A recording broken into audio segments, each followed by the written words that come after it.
Siya nga pala, mahal. May nag-alok sa akin ng trabaho sa kabilang baryo. Katulong sa isang mansyon.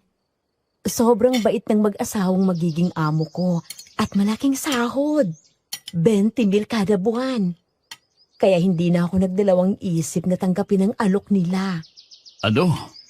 Akala ko ba hindi ka na magtatrabaho, Elena? Kakauwi mo palang galing ng Saudi. 5 taong kang nagtrabaho doon, kaya kailangan mo muna magpahinga. Tsaka di ba ang usapan natin, kukuha tayo ng pwesto sa palengke para makapagsimula ng maliit na negosyo. Para habang namamasada ako, may pinagkakaabalahan ka rin. Rodrigo, alam mo namang kaunti lang ang naipon kong pera. May 2 pa tayong pinapag-aral sa kolehiyo. Hindi sapat ang kinikita mo sa pamamasada para sa lahat ng gastusin sa bahay, lalo na sa tuition fee nila. At kung gulayan naman ang itatayo nating negosyo, kailangan din ng malaking puhunan at wala ring kasiguraduhan kung kikita agad. Pero dito sa trabahong inaalok sa akin, magtatrabaho na lang ako at sigurado na 20 bilang sahod bawat buwan. Nahiya na ako sa iyo, Elena. Ako ang dapat na bumubuhay sa pamilya natin dahil ako ang padre di pamilya. Pero hanggang ngayon hirap pa rin ako mag-isa na itaguyod kayo. Rodrigo, huwag mong isipin yan. Mag-asawa tayo at may sumpaan tayo sa harapan ng Diyos. Kaya dapat lang na magtulungan tayo sa hirap man o ginhawa. Ginagawa ko rin naman ito para sa pamilya natin at sa kinabukasan ng mga bata. Naintindihan ko yun, Elena. Pero sana kung maaari, magpahinga ka na muna at mamalagi ka muna dito sa bahay. 5 taong kang nawalay sa amin. Miss ka na rin namin ang mga anak mo. Mabilis lang ang panahon. Kaya gusto ko sana sulitin ang mga oras para bumawi sa lahat ng panahong nawalay ka sa amin.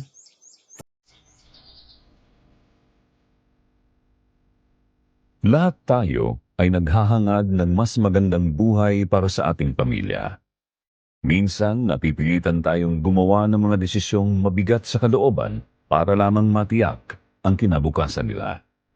Mga desisyong nangangahulugan ng pagsasakripisyo tulad ng paglayo sa mga taong mahal natin at pagliban sa mga panahong sana ay kasama natin sila. Kung ikaw ang tatanungin, hanggang saan ang kaya mong isakripisyo para sa iyong pamilya? Handa ka bang mawalay sa kanila kapalit ng pag-asang maibibigay mo ang mas maayos na buhay na nararapat para sa kanila?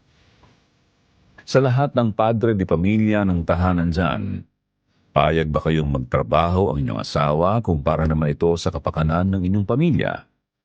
Paki-comment po ang inyong sagot sa ibaba at excited kaming mabasa ito. At kung naiintriga ka kung ano ang nangyari sa asawa ni Rodrigo at kung bakit kumukulo ang langis tuwing magkasama sila, halina't sabay-sabay nating pakinggan ang kwentong ito hanggang sa dulo. Isang mapagpalang araw sa lahat ng avid listeners ng kwentong Takip Silim, lalo na po sa inyong Sir Jupiter. Ako po si Rodrigo, 55 taong gulang at kasalukuyang naninirahan dito sa Maynila. Hindi ko na babanggitin ang tunay na pangalan ng mga tao at lugar sa kwentong ito para na rin sa seguridad ng mga naninirahan doon. Bago po pala tayo magpatuloy, gusto ko lang ipaalam na tanging sa kwentong Takip Silim ko lang ipinadala ang kwentong ito. Kaya kung maririnig ninyo ito sa ibang channel, paki-report na lang po. Salamat at God bless po sa inyo. At bago natin simulan ang kwento, check nyo na ang bago naming channel na Love Story, Miss and Mr. Love. Sigurado pong kikiligin kayo sa mga kwento, mapapaniti at may mga aral pang mapupulot sa bawat episode. Perfect po itong pang-relax habang nakikinig. Sama na kayo at ma-inlove sa mga kwento namin. Makikita po ang link sa pinned comment sa upload natin na ito. Subscribe na rin po kayo ha. Huwag kakalimutan ha. Miss and Mr. Love, Tagalog Love Story. Ang kwentong ibabahagi ko po sa inyo ay nangyari 1 dekada na ang nakalipas nang makauwi ang aking asawa sa Pilipinas matapos ang 5 taong kontrata niya sa Saudi. Nagsimula ang lahat ng mamasukan sa bilang katulong sa mansyon ng isang mayamang mag-asawa sa kabilang baryo. Pagka-uwi niya sa bahay namin mula sa mansyong iyon, napansin ko agad ang kakaiba sa mga kilos niya. Ang mas lalo pa akong nagulat nang makitang kumukulo ang langis na panlaban sa mga masasamang elemento at aswang sa tuwing kasama ko siya.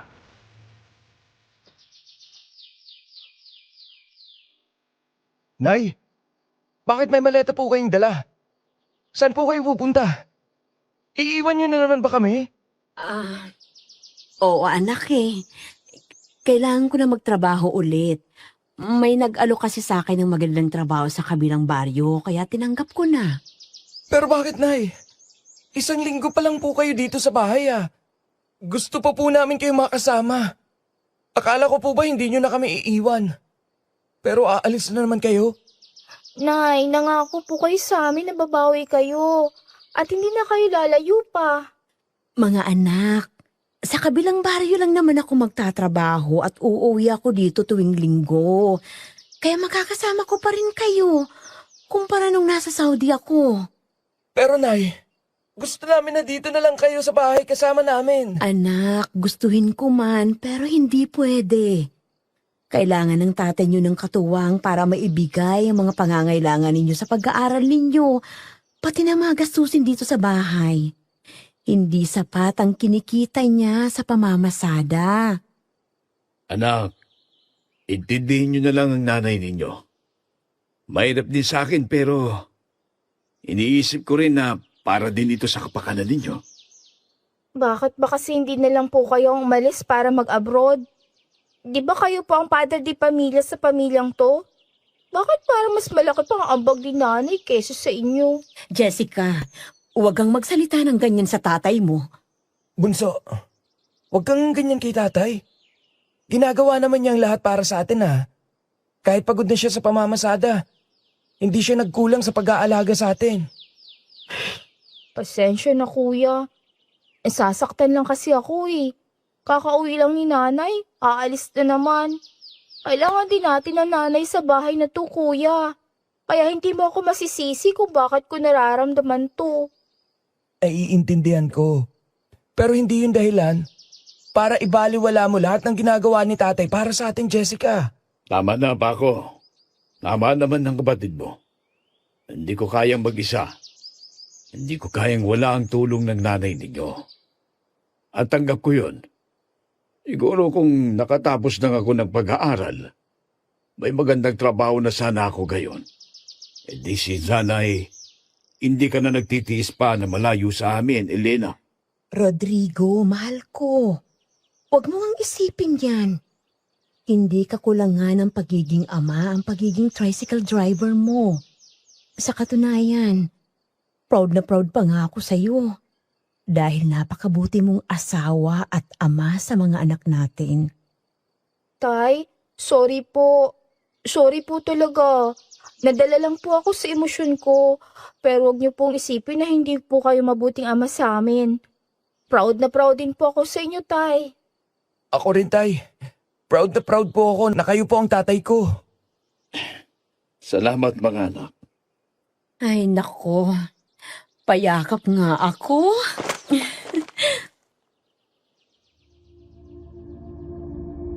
Mahigpit kaming nagyakapan sa mga oras na yun. Para bang gusto ko na lang patigilin ang oras para mas makasama namin ng matagal si Elena.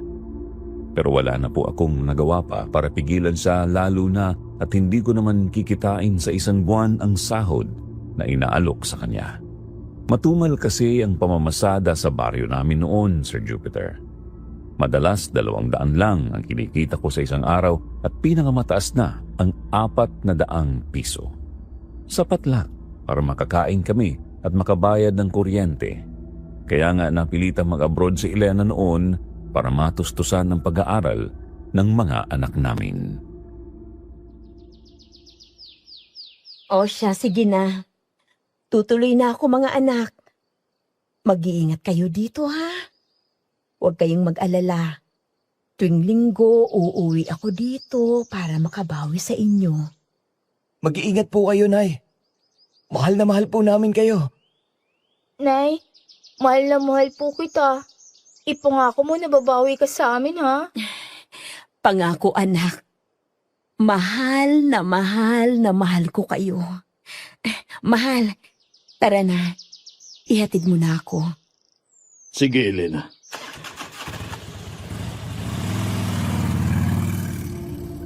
Agad kong pinaandar ang tricycle ko nang makasakay na sa loob si Ilana. Tansya ko ay nasa 1 oras din ang naging biyahe namin bago kami makarating sa kabilang baryo. Medyo limlim ang daanan dahil malapit ito sa bundok, pero dahil umaga pa naman noon, kaya hindi naman nakakatakot. Pagdating namin sa harapan ng malaki at kulay itim na gate, bumaba agad si Elena, dala ang kanyang maleta.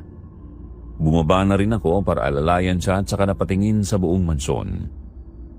Kinakalawang na ang gate kaya halatang pinaglumaan na ito ng panahon. Pero malaki ang mansyon. 2 palapag na kulay pula ang pintura. Maganda naman, pero ang weirdo ng disenyo na pang sinaunang panahon. May 2 malalaking punong kahoy naman sa bawat gilid nito.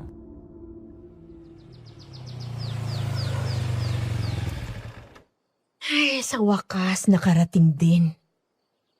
Elena, sigurado ka bang dito ka magtatrabaho? Para namang walang katao-tao ang lugar na ito.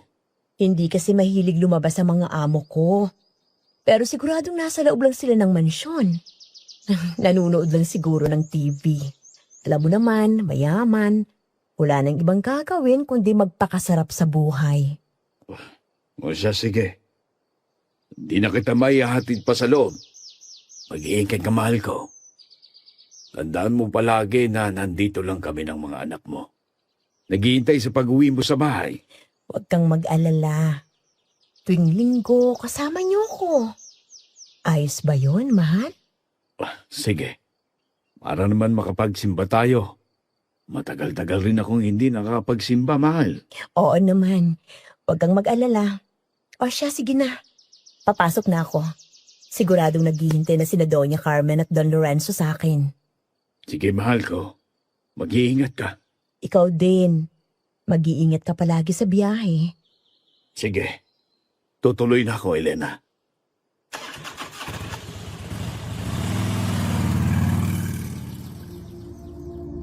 Hindi na ako nagtagal pa sa lugar na yon dahil kailangan ko pang mamasada para kumita ng pera.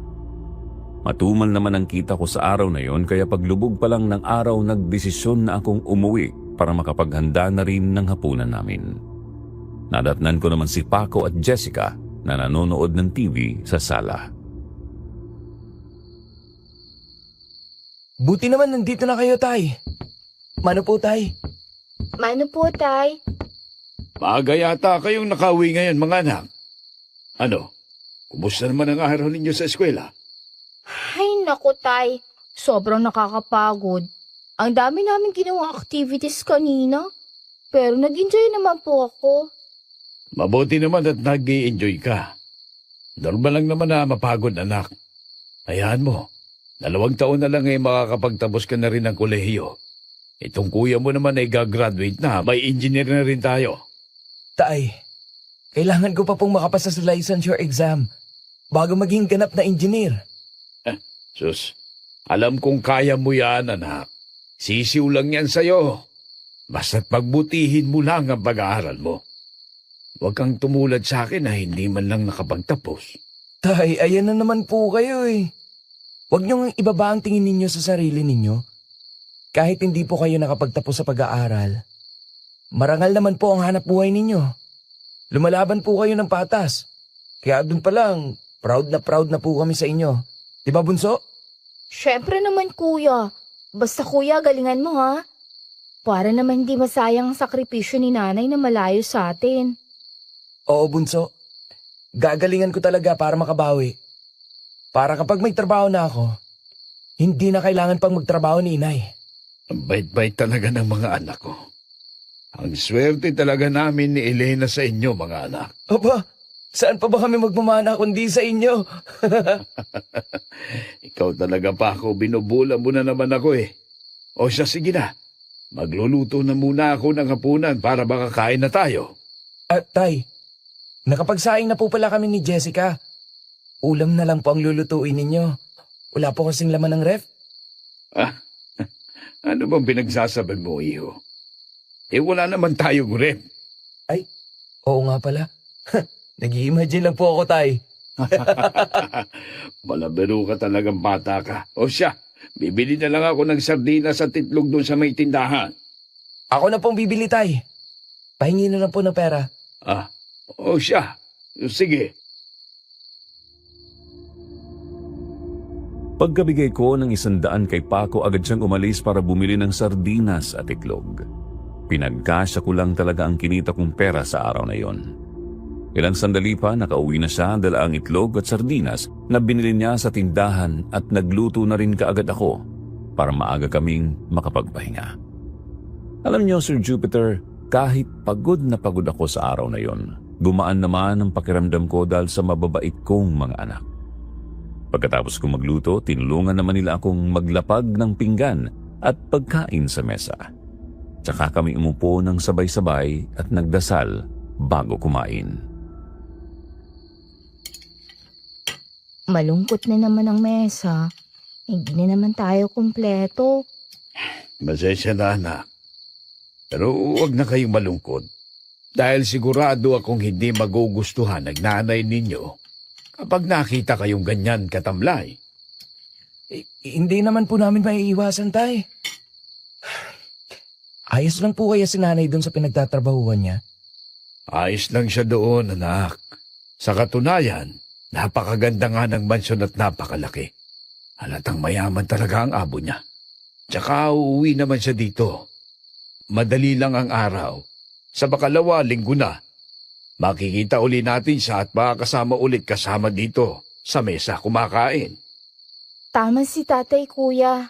Madali lang ang araw tsaka wag na muna natin isipin si nanay. Kasi baka kakabog ang dibdib nun at di makatulog kapag iniisip natin siya.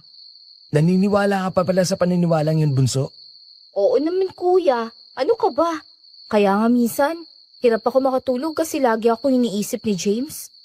Kaya pinagbawalan ko muna siyang isipin ako. Aba, may usapan tayo. Baka nakakalimutan mo. Bawal ka pang mag-boyfriend, Jessica, sinasabi ko sa'yo. Si kuya naman? Hindi ko naman boyfriend si James. Siya lang naman may gusto sa akin, kaya sabi ko nga, wag niya ako isipin lagi. Kasi hirap na ako makatulog. Hindi ko naman alam na nakaka-insomnia pala tong ganda ko. Ikaw talaga. Oo na, ikaw nang maganda. Aba, siyempre, nagmana yan sa nanay ninyo. Kaya nga na-inlove at first sight ako sa nanay mo nung una ko siyang makita. Si tatay naman, nagre-relapse pa. Nagtawanan naman kaming tatlo sa sinabi ni Paco. Pero totoo naman talaga ang sinabi ko sa kanila. Unang kita ko pa lang sa asawa ko noon na bihag na ang puso ko. At hindi naman ako nagsisi na siya ang pinakasalan ko. Pagkatapos namin kumain noon, nagpaalam na kami sa isa't isa para makapagpahinga. Nagboluntaryo si Jessica na magugas ng pinggan, habang ako naman nakahiga na sa aking kama at ramdam ang sakit ng likuran ko. Ipinikit ko naman ang aking mga mata hanggang sa hindi ko namalayang nakatulog na ako. Nagising na lamang ako bandang 3:00 ng madaling araw nang marinig ang sigaw ni Paco sa kabilang kwarto. Tay! Si Jessica binabangungot. Jessica! Anak! Tay! Si nanay! Jessica, anak. Anong nangyari sa'yo? Napanaginipan daw po niya si nanay, Tay. Anong panaginip, anak? Umiiyak daw po si nanay. Nakakulong daw po siya sa isang kwartong madilim. Humihingi po siya ng tulong ko. Tay, baka kung ano nang nangyari kay nanay. Anak, kumalma ka lang. Binangaungot ka lang. Hindi totoo yun. Teka, Tay, kukuha lang ako ng tubig. Tay, Para po talagang totoo siya eh. Pwede po ba puntahan niyo si nanay bukas? Gusto ko lang po makasiguradong maayos ang kalagayan niya. Masama po ako tungko, tay. Pakiusap po. Oo, anak. Sige. Pupuntahan ko siya bukas sa pinagtatrabahuan niya. Kahit kumalma ka lang, Jessica. Eto ang tubig, bunso. Uminom ka muna para kumalma ka. Sige na, anak. Matulog ka na uli. Huwag ka nang mag-isip ng masama. Walang masamang mangyayari sa nanay mo. Ayos lang siya doon. At panaginip lamang yun. Ako na pong bahala kay Jessica, tay. Babantayin ko po muna siya dito. Sige po. Bumalik na po kayo sa kwarto ninyo para makapagpahinga po kayo. Oh, siya sige. Huwag mo munang iiwan dito si Jessica hanggang siya'y makatulog. Opo, tay. Pagkatapos ng aming usapan, bumalik na ako sa aking kwarto para makapagpahinga dahil ilang oras na lang, mamamasada na naman ako. Pero habang nakahinga ako noon sa kama, hindi ko maiwasang mag-alala habang iniisip kung maayos lang ba talaga ang kalagayan ng aking asawa. Hindi ko din maiwasang mag-isip ng masama kahit alam kong panaginip lang yon ni Jessica. Pilit ko na lamang ipinikit ang aking mga mata para makatulog noon. Bandang alas 5 ng umaga, bumangon na ako agad para makapaghanda ng almusal para sa mga anak ko bago ako umalis para mamasada. Naisip ko naman na puntahan si Elena tulad ng sinabi ko kagabi kay Jessica para makasiguradong maayos lang siya sa trabaho niya.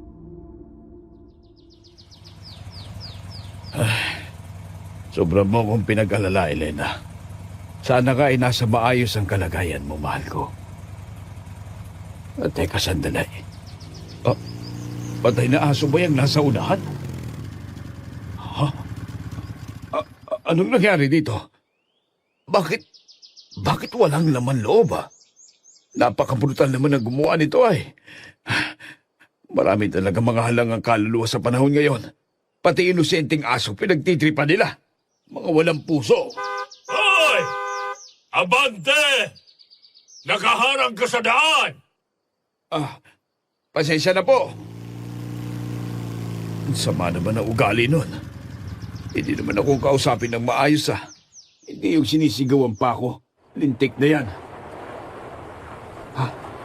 Ang baba talaga ng tingin ng mga mayayaman sa mahihirap. Akala mo kung sino magsalita.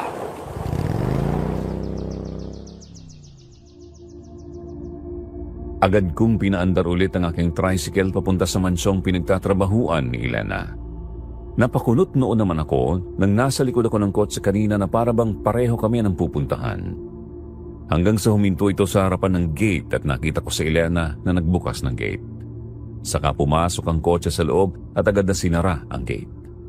Doon ko na kumpirmang doon pala nakatira ang lalaking yon at posibleng siya ang amo ni Elena. Napaisip naman ako na baka hindi nila tinatrato ng maayos si Elena doon kaya hindi ko na sinayang ang pagkakataong kausapin ang asawa ko.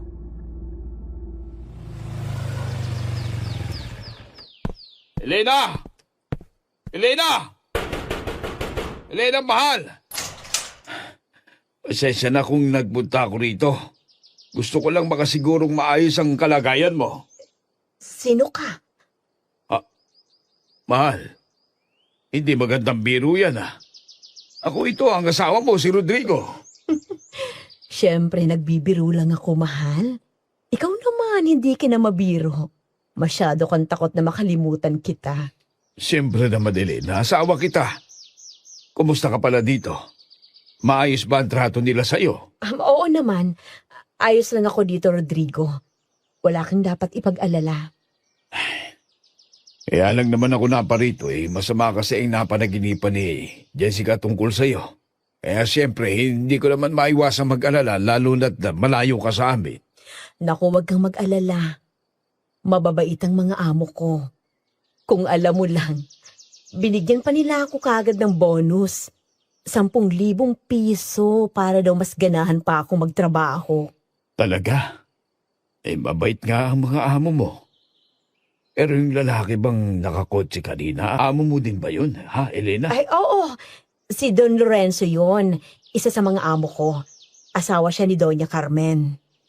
Eh, ayos naman ba ang pakikitungo sa iyo?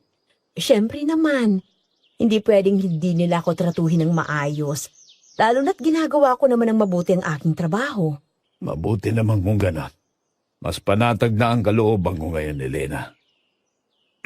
O siya, sige na. Aalis na ako. Kailangan ko ng mamasada para makarami ngayong araw. Ayaw mo ba akong isama, Rodrigo? Isama? Di ba tuwing linggo ka lang naman pinapayagang mag-day off? Tsaka kasisimula mo pa lang, baka hindi sila pumayag at magalit pa sila sa'yo. Magalit? Hindi sila magagalit, Rodrigo. Mababait silang amo sa akin. Kaya sige na, isama mo muna ako sa atin, ha? Nagtataka ako noon sa pananalita ni Elena dahil hindi naman siya ganun sa pagkakakilala ko sa kanya. Masyado siyang kampante sa mga amo niya kaya nag-aalangan pa ako noon dahil baka mawalan pa siya ng trabaho sa gagawin niya, lalo na't kakasimula pa lang niya. Pero nagulat naman ako nang bumukas ang pinto ng bahay at naglakad ang may edad na lalaking mas matanda pa ng konti sa akin. Nakasuot ito ng polong kulay itim at pantalon. Dominante ang aura niya at halatang mayaman. Siya ang lalaki kanina na nakakotseng sumigaw sa akin pero hindi ko naman magawang komprontahin ito dahil ayokong madamay pa si Elena dahil sa gagawin ko. Teka, namumukhang kita.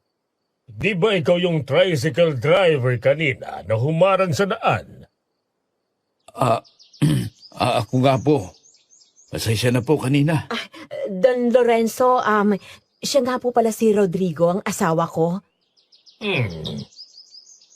Siya pala ang asawa mo, Elena. Opo, at bala ko po sanang sumama sa kanya ngayon. Namimiss ko na po kasi ang asawa ko at ang mga anak ko. Nakakatuwa namang marinig yan mula sa iyo, Elena. Pero sige, bumapayag ako. Total wala ka namang masyadong trabaho dito sa mansyon. Bumalik ka na lang sa Lunes at siguraduhin mong may dalagang sorpresa sa akin. Makakaasa po kayo, Don Lorenzo. Siya, sige na. Umalis na kayo. Hindi talaga ako makapaniwala noon, Sir Jupiter. Para bang ang hirap paniwalaan na basta-basta na lang siyang papayagan ng amo niya na sumama sa akin ganoong kakasimula pa lang niya sa kanyang trabaho. Sa totoo lang, ang hirap paniwalaan yun. Pero sa isip ko, baka nga ganoon na talaga kabait ang kanyang amo para magbigay ng konsiderasyon. Kaya naisip ko din na sobrang swerte ni Elena sa amo niya dahil bukod sa pinayagan siyang sumama sa akin pauwi, binigyan pa siya ng bonus na nagkakahalaga ng 10,000 piso. Pagkarating namin sa bahay, walang pasok si Paco at Jessica kaya nagulat din sila nang makita ang nanay nila kasama ko. Nay? Nay, umuwi ka. Pinayagan siya ng kanyang amo na umuwi muna pero babalik din siya sa Lunes. Wow, ang bait naman po ng amo niyo, Nay. Sa wakas, makakapag-banding ulit tayo. Nagulat ako noon sa reaksyon ni Elena na parabang natutulala siya at hindi man lang siya gumanti ng yakap sa mga anak niya. Hinawakan ko ang kanyang balikat, saka kami napatingin sa isa't isa. Elena, ayos ka lang ba? Ayos lang ako. Siguro napagod lang ako. Napagod? Ay, mabigat ba ang trabaho mo doon sa mansyon? Hindi naman. Siguro nahilo lang ako sa biyahe o sadyang sinumpong lang ako ng migraine ko. Migraine? Hindi ko yata alam na may migraine ka, mahal ko. Siguro po, Nay. Hindi na po kayo nagpapahinga. Kaya po kayo tinutubuan ng sakit.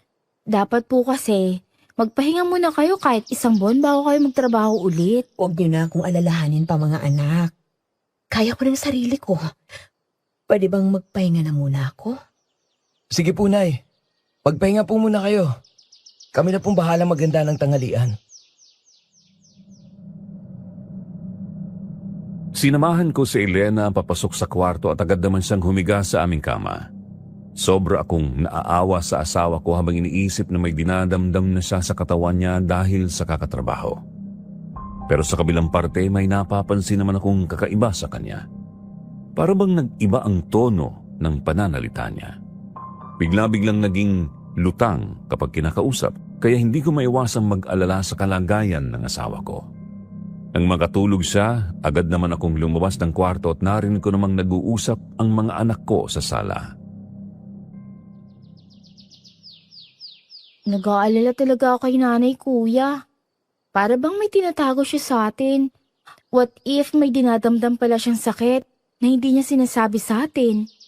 Napansin ko din na parang wala siya sa isip niya kanina.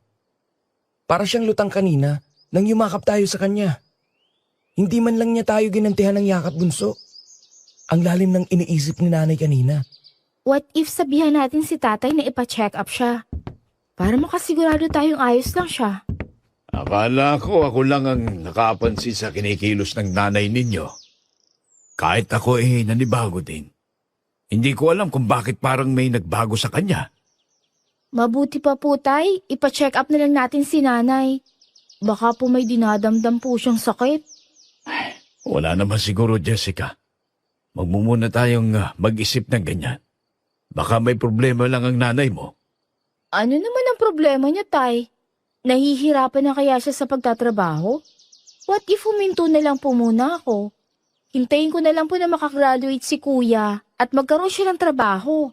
Anak, 2 taon na lang, gagraduate ka na. Sayang naman kung hihinto ka pa ng 1 taon. Mas mahirap yon. Tay, hirap na po kayo ni nanay sa amin. Anak, kaya namin ito. Huwag kang mag-alala. Maghahanap pa ako ng ekstrang pagkakakitaan sa palengke para hindi na kailangan ng nanay mo ang magtrabaho. Maraming salamat po talaga sa inyo, tay. Anak, wala kang dapat na ipagpasalamat. Obligasyon naming ibigay sa inyo ang lahat ng pangangailangan ninyo. Salamat pa rin po, tay. Salamat, tay. O siya, sige na. Mamamasada lang ako saglita para may kita ako ngayon kahit papano. At magsaing na kayo dahil bibili na lang ako ng lutong ulam dun sa kanto pag-uwi ko. Sige po, tay. Kami na pong bahala. Pagkatapos kong magpaalam sa 2 kong anak, mabilis kong pinaandar ang tricycle ko papunta sa palengke para mag-abang ng mga pasahero. Sa awa ng Diyos, sunod-sunod naman ang pasahero ko at kahit papaano'y malaki-laki na din ang kita ko sa loob ng 3 oras ng pamamasada. Hanggang sa nagdesisyon akong umuwi sa bahay para makasabay ko sa tanghalian ang aking pamilya. Bumili muna ako ng lutong ulam bago umuwi. Pakbet at pritong isda na may kasamang sausawan na gawa sa mantika at bawang. Sabik na akong makarating sa bahay noon, Sir Jupiter, at sigurado akong matutuwa sila sa dala ko, lalo na si Elena na paborito ang chili garlic.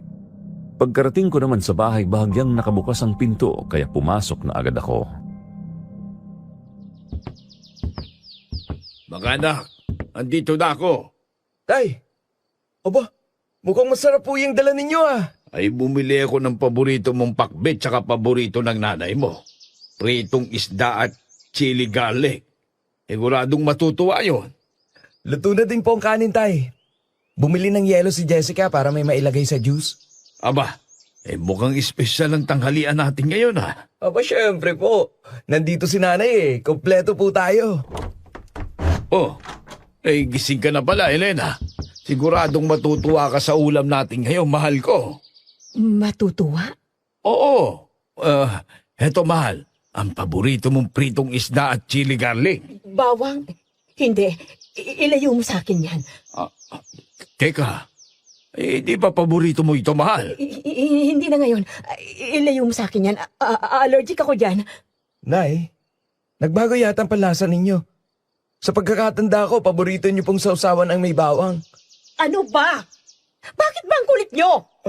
Oh. Hindi ba kayo nakakaintindi? Ilayo nyo sa akin yan! Elena, ano bang nangyayari sa'yo? Napakunot noo ako sa naging reaksyon niya at labis talaga akong nagulat noon, Sir Jupiter. Hindi ko lubos maintindihan kung bakit bigla na lang nagbago ang asawa ko. Pati pagkahilig niya sa bawang nag-iba na. Ang dami talagang nag-iba sa kanya kaya hindi ko maiwasang mag-alala sa nangyayari sa kanya. Tay, hindi kaya may Alzheimer's disease si nanay? Bakit hindi niya maalala ang paborito niya? Kahit kanina, parang hindi niya kami kilala nung yumakap kami sa kanya. Diyos ko, Elena. Nakikilala mo pa ba kami? Ang mga anak mo? Oo naman, Rodrigo. Sige nga, Nay. Anong pangalan ko? Kita niyo na. Hindi makasagot agad si Nanay Tay. Ibig sabihin, malaki ang posibilidad na may Alzheimer's disease siya. Anong nangyayari dito? Si Nanay Bunso, hindi niya na ako kilala. Madami siyang mga bagay na hindi naaalala. Tulad ng paborito niyang chili garlic. Kailangan natin siya maipa-check up sa doktor. Ano ba kayo mga anak? Ayos lang naman ako. Huwag niyo akong alalahanin. Ako, Nay. Ano pong pangalan ko? Kung talagang ayos lang po kayo. Rowena. Ikaw si Rowena. Tay, hindi na po tama ang nangyayari kay nanay. Tama po si kuya. Kailangan po natin siya ipa-check up sa doktor. Sige mga anak. Papacheck up ko ang nanay ninyo sa Lunes. Sa Lunes pa ang may libreng gamutan doon sa center. Hindi niyo na ako kailangang pang ipa-check up.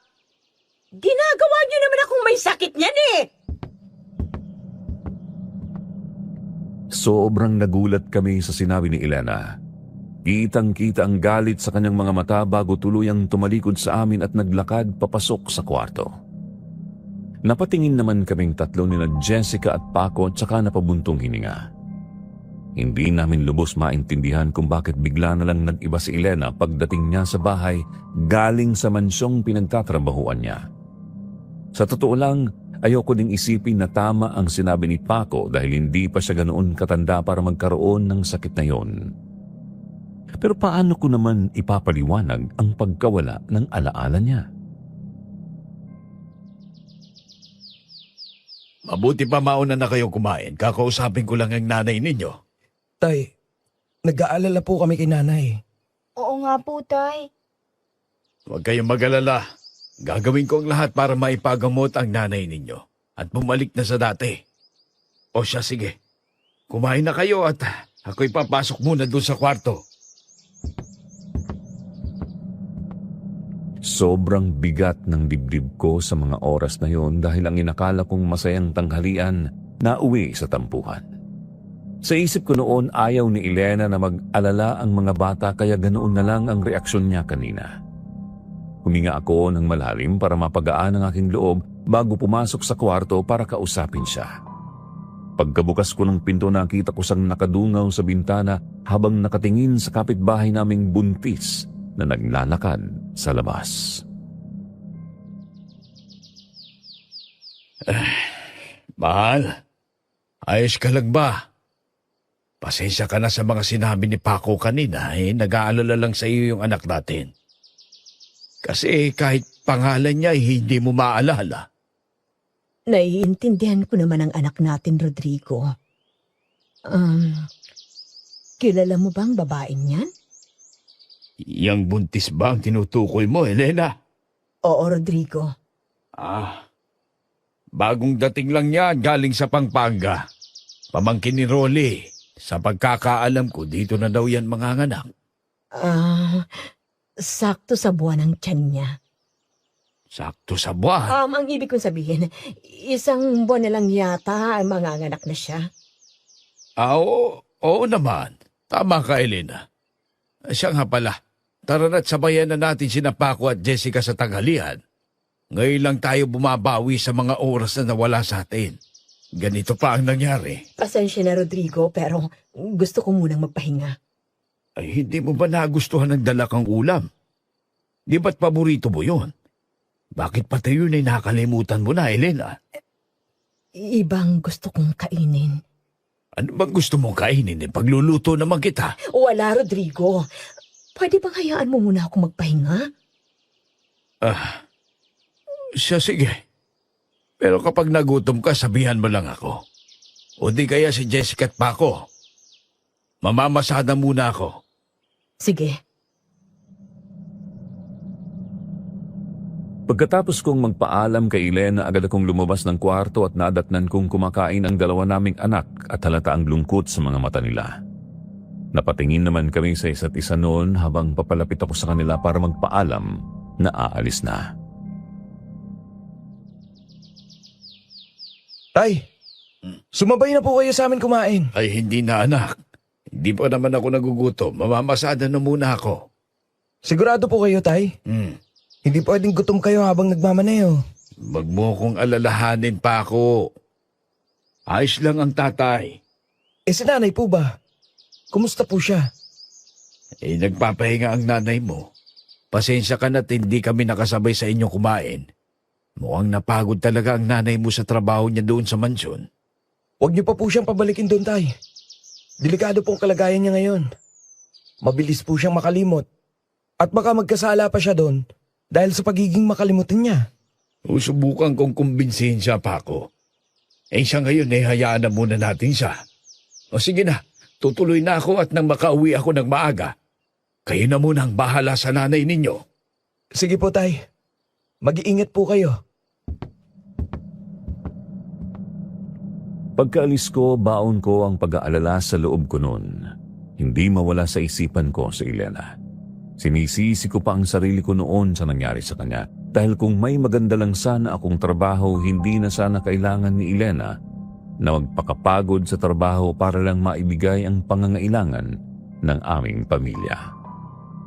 Kinagabihan, pagka-uwi ko sa bahay galing sa pamamasada, nadatnan ko ang aking mga anak na naglalapag ng pagkain sa mesa. May dala pa akong lechon manok noon dahil akala ko wala pang ulam, pero nagulat ako nang may nakahain na nilagang baboy sa lamesa.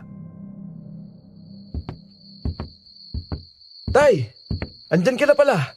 Tamang-tama, mainit pa tong nilagang baboy. Ay saan galing yan, iho? Hindi naman ako naniniwalang ikaw ang nagluto niyan. Bigay po yan ni Kuya Rolly, Tay. Anniversary kasi nila ng asawa niya kaya naghanda sila ng kaunti. Aba, wala talagang pinagbago si Rolly sa asawa niya. Huwag na kayong mainggit, Tay. Ganyan din naman kayo ni nanay. Imagine, ang tagal nyo na pong kasal pero alata pa rin pong in love kayo sa isa't isa.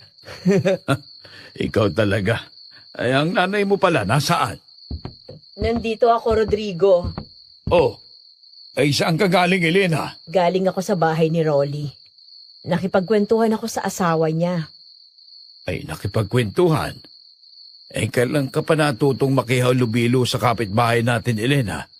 Hindi ba't galit na galit ka pa sa asawa ni Rolly noon dahil sa alitan ninyo noon sa palengke? Rodrigo, matagal na yun.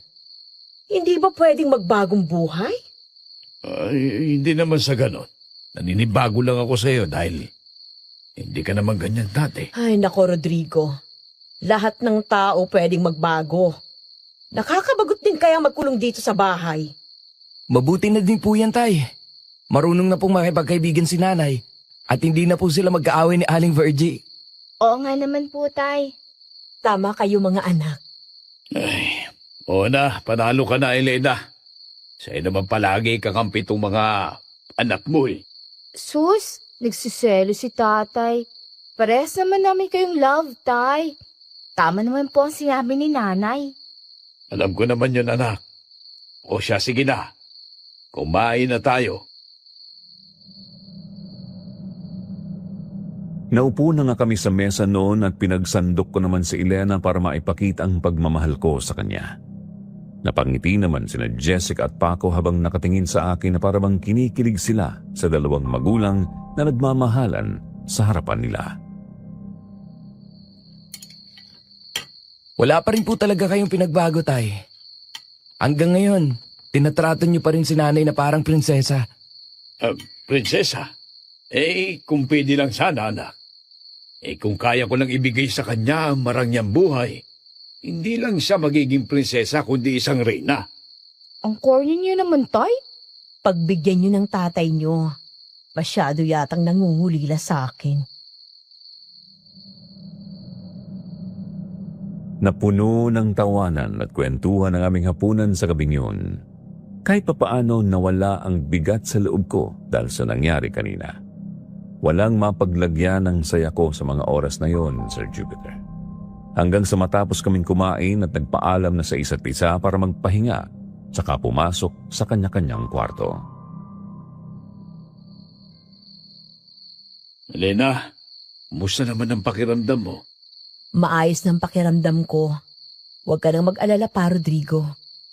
Hindi mo maaalis sa akin na mag-alala, Elena. Naiintindihan ko, pero kaya ko ng sarili ko. Gusto mo bang magsimba tayo bukas? Ayoko. Bakit naman ayaw mo, Elena? Di ba noong nandito ka pa sa Pilipinas noon, lagi tayong nagsisimba? Ayoko munang magbiyahe, mahal ko. Nahihilo pa ako. Gusto kong makapagpahinga ng mahaba bago ako bumalik sa trabaho sa Lunes. Naiintindihan ko, mahal. Dadaan na lang siguro ako ng simbahan bukas. Sige. O siya, matulog na tayo. Pagkatapos ng aming pag-uusap noon, pareho na kaming humiga ni Elena sa kama. Tahimik ang buong bahay.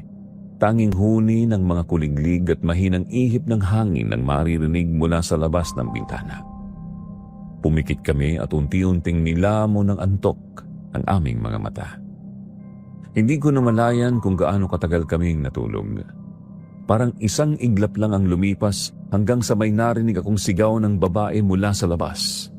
Napabalikwas agad ako ng bangon at mabilis ang tibok ng puso ko habang pilit kong inuunawa ang nangyayari. Ilang segundo din bago ko napagtanto na wala si Elena sa tabi ko. Elena! Ha? May babaeng sumisigaw. Isang galing yun. Elena! Elena! Wala naman siya dito sa banyo. Elena! Elena! Elena! Ay, nandito ka lang pala. Pasensya na. Namiss ko lang talaga ng sobrang anak natin. Nang makita ko si Elena na hinahaplos ang ulo ni Jessica noon, nanlambot ang puso ko, pero napaisip ako kung bakit sa mga oras na ito pa kung kailan madaling araw na. Sa kabila ng tanong na nabuo sa isip ko noon, nang ibabaw pa din ang saya nang makita ko kung paano niya niyakap si Jessica at hinalikan sa noo bago siya lumapit sa akin. Labis naman akong nagulat nang makita ang dugo sa kanang kamay niya at mabilis naman niyang itinago yun.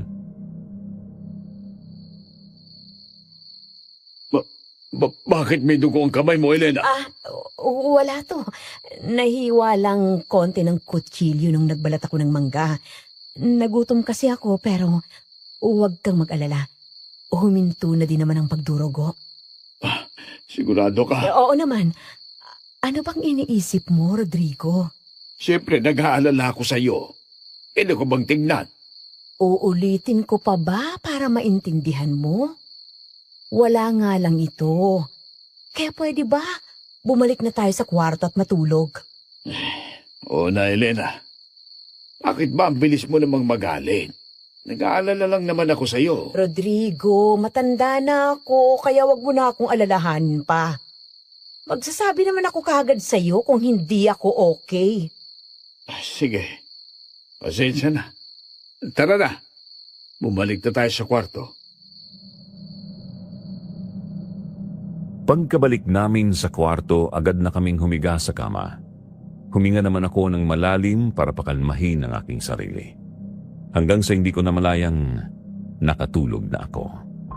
Kinabukasan, nagising ako na wala na si Elena sa tabi ko at agad naman akong bumangon at lumabas ng kwarto. Sinalubong naman ako ni Jessica at Paco sa sala na halatang natataranta. Tay, inaswang po kagabi ang pamangkin ni Kuya Rolly. Wala na po ang bata sa napupunan niya. Totoo po palang mga aswang, Tay? Ano? Sigurado ka ba dyan, anak? Opo, Tay. Nandun nga si nanay, nakikiramay sa kanila. Kaya pala kagabi may narinig akong sigaw ng babae. Pamangkin pala ni Kuya Rolly yun? Hindi ko rin alam, Bunso. Gusto ko nga sanang gisingin si tatay kagabi pero ayoko makadistorbo. Saglit akong natahimik noon, Sir Jupiter. Hindi ko sinasadyang bigla na lamang pumasok sa isip ko si Elena. Sa pagsigaw ng babae kaninang madaling araw at pagkawala niya sa kama, lalo na ang kamay niyang may dugo. Napalunok-laway ako sa kaba habang iniisip yon at umiling na lamang dahil imposible naman ang iniisip ko sa asawa ko. Hindi ko lubos maisip kung bakit napag-isipan ko ng masama ang sarili kong asawa noon. Pilit ko namang iniisip na baka nagkataon lang siguro at imposible din naman na talagang mangyari na aswang si Elena dahil kilala ko siya ng mahabang panahon. Naisip ko na lamang dumaan sa simbahan mamaya para magsimba at maliwanagan ang isipan ko, lalo na sa nakikita kong mga pagbabago sa asawa ko. Mga anak, kayo na munang bahala dito at mamamasada ako. Pero tay, hindi ka pa kumakain. Huwag niyo na akong intindihin pa. Kaya ko ang sarili ko. Ang nanay ninyo ang isipin ninyo ngayon. Sige po tay, mag-iingat po kayo. O sige, tutuloy na ako. Pagkalabas ko ng bahay, agad kong pinaandar ang tricycle na nakaparada sa gilid ng aming bakuran. Tahimik pa ang umaga at bagyang malamig ang hangin. Mga ilang minuto din bago ako nakarating sa simbahan. Pinatay ko ang makina ng tricycle at pumasok sa loob. Tahimik ang loob ng simbahan. May ilan na ring nagsisimba kaya tahimik akong umupo sa isang bangko. Maya-maya pa nagsimula na ang misa. Habang nagpapatuloy ang misa, sinubukan kong ituon ang isip ko sa pagdarasal at humingi ng gabay sa Diyos. Tansya ko ay umabot ng 1 oras ang misa bago natapos at dahan-dahang nagsilabasan ang mga tao sa simbahan. Ako man ay tumayo na din at lumabas.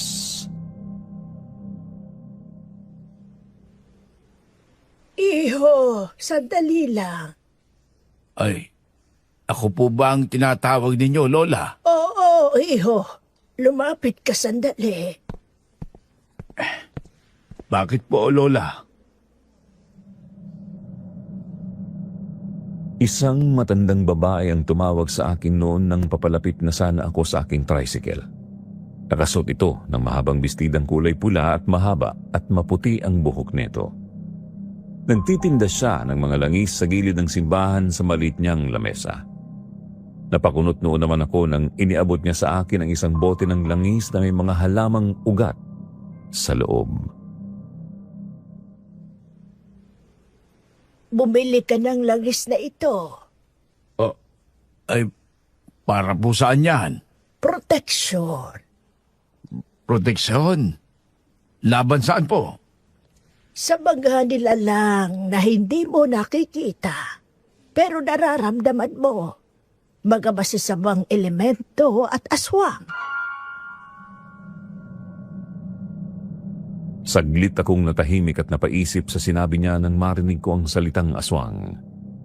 Bigla akong nagkaroon ng interes sa langis na ibinebenta niya sa akin kaya naglakas loob akong bilhin ito kahit nahihirapan akong paniwalaan ito.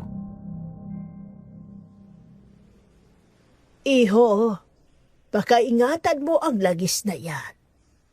Lola, paano po ba malalamang may aswang sa paligid mo? Paano po ba ito gagamitin? Kumukulo ang langis na yan, iho, kapag may aswang kang nakakaharap o nakakasalamuha. Kaya kapag kumulo yan, lumayo ka na agad sa taong yon. Sa totoo lang, Lola, hindi naman talaga ako naniniwala sa mga aswang pero kaninang umaga lang nakarating sa akin ang balitang inaswang ang kapitbahay namin. At nawala ang bata sa sinapupunan niya. Iho, maniwala ka man o sa hindi, totoo sila. Marami na din akong naging laban sa mga aswang na yan noong kapanahunan ko. Kaya mag-iingat ka. Dahil posibleng ang aswang na yon ay nasa paligid nyo lang. Pwedeng kabaryo o kapitbahay nyo. Magkano po ba ito, Lola? 100 lang yan, iho. Ito pong bayad. Ay, salamat. Ano nga palang pangalan mo? Rodrigo po. Kayo po. Sebyang. Tawagin mo na lang akong Lola Sebyang. Sige po, Lola Sebyang. Tutuloy na po ako. Sige, iho. Mag-iingat ka. Pagkalayo ko kay Lola Sebyang, mahigpit kong hinawakan ang maliit na bote ng langis na ibinigay niya sa akin. Hindi ko maipaliwanag kung bakit parang may kakaibang bigat ang pakiramdam ko habang tinitingnan ko ang laman nito. Ang madilaw na langis na may ugat ng halamang nakababad sa loob. Matapos marinig ang babala niya, hindi ko rin maikailang may kung anong kaba ang unti-unting gumagapang sa dibdib ko. Maingat kong inilagay ang bote ng langis sa maliit kong bag na nakasabit sa bewang ko bago ako sumakay sa upuan ng driver. Pagkaandar ko ng makina ng motor, agad na akong bumiyahe para sa aking pamamasada. Kung saan-saan ako napadpad sa paghatid ng mga pasahero hanggang sa sumapit na ang hapon. Naramdaman ko na rin ang pagod mula sa buong araw na pamamasada, kaya nagpasya na akong umuwi. At habang binabaybay ko ang pamilyar na daan pauwi sa amin, muli na namang bumalik sa isip ko ang mga nangyari kagabi. Ang sigaw ng babaeng narinig ko sa madaling araw at ang balitang inaswang ang kapitbahay namin. Napabundong hininga na lamang ako at pilit na inalis ito sa isipan ko. Nandito na ako, mga anak. O tay, tama-tama talagang dating mo. Nakahanda na ang ulam. Umutang na lang po ako ng sardinas at noodles kay Aling Nilda. Bayaran niyo na lang po bukas. Alam ko po kasing pagod kayo kaya nagluto na din po kami ng ulam. Aba, bumabait na ang unika iha ko ah. Tay naman, mabait naman talaga ako. Oo na, mabait ka na. Nagbibiro lang naman ang tatay, anak. Tama naman pong sinabi niyo, Tay. Ngayon lang yan mabait. Kuya! Ngayon talaga, nag-aasaran pa kayo. Teka, nasan nga pala ang nanay mo? Nasa loob po, Tay. Natutulog. Gisingin niyo na lang po. Baka po kasi magalit sa amin eh. Sige. Ako nang bahala. Dahan-dahan akong naglakad papunta sa aming kwarto habang naririnig ko pa ang mahinang usapan ng dalawa kong anak sa sala. Marahan kong binuksan ang pinto ng kwarto. Bahagyang madilim sa loob dahil nakasara ang kurtina sa bintana. Sa kama ay nakita kong mahimbing na natutulog si Elena at bahagyang nakatalikod sa pintuan. Sandali akong napatigil sa may pintuan at pinagmasdan siya. Napabuntong hininga ako at pilit na inalis sa isip ko ang lahat ng mga hinala. Siguro nga, nagkataon lamang ang lahat. Ngunit bigla kong naalala ang langis na binili ko kay Lola Sebyang. Ang langis na kumukulo raw kapag may aswang sa paligid. Dahil sa kuryosidad, napahawak ako sa maliit na bag na nakasabit sa aking bewang. Dahan-dahan kong inilabas ang maliit na bote ng langis mula rito at nanlaki naman ang mga mata ko nang makitang kumukulo ito. Gumukulo ang langis. Ibig sabihin, nasa malapit lang ang aswang. Si Elena. Hindi. Tay, aalis po kayo? May titignan lang ako sa labas, anak. Sige po. Balik po kayo agad para makakain na po tayo. Mabilis akong lumabas ng bahay noon habang mahigpit na hawak ang maliit na bote ng langis. Hindi ko alam kung bakit bigla akong kinabahan sa nakita ko. Pakiramdam ko'y kailangan kong lumayo sandali sa loob ng kwarto. Paglabas ko ng bahay, dumiretso ako sa tapat ng aming bakuran kung saan nakaparada ang tricycle ko. Doon ako sandaling tumigil at agad kong tiningnan ang bote ng langis na hawak ko. At doon napansin ko ang isang bagay na lalo pang nagpalakas ng kaba sa dibdib ko. Tumigil na ang pagkulo nito at wala ng mga bula. Napalunok ako at biglang nanlamig ang buo kong katawan. Kung totoo ang sinabing Lola Sebyang, ibig sabihin kanina may aswang sa loob ng kwarto at si Elena lamang ang nandoon. Napailing ako at mariing pinikit ang mga mata ko dahil ayokong paniwalaan yon. Hindi maaring si Elena, hindi ang sarili kong asawa. Dahil sa kagustuhan kong patunayan na nagkakamali lang ako, mabilis akong bumalik sa loob ng bahay at muling nagtungo sa aming kwarto. Pagpasok ko sa loob ng silid, agad kong tiningnan ang bote ng langis sa aking kamay at doon nanlaki na naman ang mga mata ko. Dahil nagsimula na naman itong kumulo. Mas malinaw pa ngayon ang mga bula sa loob ng bote habang nakatayo ako sa loob ng kwarto. Para akong napako sa kinatatayuan ko at hindi ko alam kung ano ang dapat kong gawin. Nakita ko namang gumalaw si Elena sa kama kaya mabilis kong ibinalik sa loob ng maliit kong bag ang langis bago pa niya ito makita. Rodrigo, andyan ka na pala. Kanina ka pa ba dyan? Kararating ko lang. Gigisingin sana kita kaso nakita kong maimbing ang tulog mo. Oo nga. Napasarap yata ang tulog ko. Ganun ba? Pansin kong pagod na pagod ka. Hindi ka ba nakatulog kagabi? Hindi natulog. Di ba nga magkatabi tayo? Nagising lang naman ako para umihi kagabi at tiningnan saglit ang anak natin. Oo nga pala. O siya, halika na't kumain na tayo. Naihanda na ng mga bata ang hapunan. O siya, sige, tara na. Oh, Tay! Nay! Halina po kayo, kumain na tayo. Habang naglalakad kami patungo sa hapagkainan, ramdam ko ang bigat ng dibdib ko. Hindi ko maiwasang obserbahan ang bawat kilos ng asawa ko. Umupo kami sa mesa na puno ng agam-agam. Napatingin sa akin ng matagal bago siya kumain. Para bang may naiiba sa kanyang panlasa dahil hindi man lang niya nagalaw ang pagkain sa pinggan niya. Saglit na namuo ang katahimikan sa pagitan namin noon at binasag ko naman ito. Elena, ayos ka lang ba? Pansin ko hindi mo pa nagagalaw ang pagkain mo. Ayos lang ako, Rodrigo. Huwag mo nga akong isipin. Kumain ka na lang dyan. Nay, nag-aalala lang si tatay sa inyo, pati na din kami. Ano ba talaga nararamdaman ninyo? Sabi ngang wala Bakit ba ang kulit ninyo? Elena, kumalma ka nga lang. Natatakot sa iyo ang anak natin. Baka gusto mo ng paborito mong chili garlic para ganahan kang kumain. Rodrigo, ilang beses ko bang sasabihin sa'yo na ayoko nga? Mahirap bang intindihin yun? Paulit-ulit na lang ba tayo? Pasensya na mahal ko. Gusto ko lang naman na marami ang makain mo. Tignan mo, pumapayat ka na. Rodrigo, masama ang kumain ng marami sa gabi. Baka hindi ako matunawan at sumakit pang tiyan ko. Hindi na ako nagsalita pa noon, Sir Jupiter.